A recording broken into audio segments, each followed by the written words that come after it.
በጣም ቀላልና ጣፋጭ ቁርስ ዛሬ ያሳያችኋለሁ። አብሮትም የምታቀርቡት ቆንጆ ሻይ እንዴት ማፍላት እንዳለባችሁ እናያለን። የምግቡን ስም የምታውቁ ካላችሁ አስተያየት መጻፊያው ላይ ጻፉልን። ቁርሱንም ለማዘጋጀት በዋነኝነት በሶ እንጠቀማለን። ሻዩን ለማፍላት 2 ሎሚና አነስተኛ ዝንጅብል እንጠቀማለን። ሎሚውን ለሁለት ሰንጥቃችሁ የተወሰነውን ስላሽ ትከትፋላችሁ። በደንብ አጥባችሁ ልጣችሁ ያዘጋጃችሁትን ዝንጅብል ደግሞ ከትፋችሁ በቢላ ትጨቀጭቁታላችሁ። አሁን ማንቆርቆሪያ ላይ ያዘጋጃችሁትን ግብአት ትጨምሩና ውሃ አድርጋችሁበት ምድጃ ላይ ትጥዱታላችሁ። ሻዩ እስኪፈላ ቁርሱን እናዘጋጃለን። መጥበሻ ላይ 1 ኩባያ ውሃ ጨምራችሁ ጨው ታደርጉና በደንብ ተማሙታላችሁ። አሁን የወይራ ዘይት ከላይ ታደርጋላችሁ። የዛሬውን ቁርስ ለማዘጋጀት የምንጠቀማቸውን ግብአቶች ማዘዝ ለምትፈልጉ የኢንስታግራም ገጻችን ላይ መልእክት በመላክ ማዘዝ ትችላላችሁ። ከበሶ ከሚጥሚጣ እንዲሁም ከበርበሬው በተጨማሪ የተለያዩ ግብአቶችን ለሽያጭ አቅርበናል። የወይራ ዘይቱን ጨምራችሁ ትንሽ ከፈላ በኋላ ሚጥሚጣና በርበሬ ትጨምራላችሁ።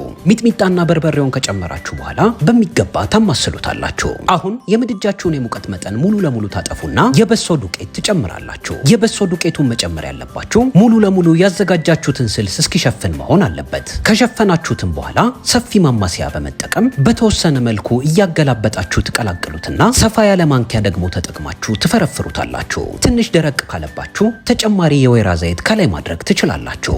አሁን ቁርሳችን ዝግጁ ሆኗል። ሲታይ እንዲያምርና ጣዕም ያህል የተወሰነ ቃሪያ ከትፋችሁ ከላይ ትጨምሩበታላችሁ። የጣዳችሁት የሻይ ውሃ ከፈላላችሁ በኋላ ደግሞ የሻይ ማጥለያ ላይ የተወሰነ የሻይ ቅጠል ትቀንሱና በሎሚና በዝንጅብል ያፈላችሁትን ውሃ ከላይ ትቀዱበታላችሁ። ቆንጆ ቁርስና ቆንጆ ሻይ በቤት ውስጥ በቀላሉ እንዲህ ማዘጋጀት ትችላላችሁ። እናመሰግናለን።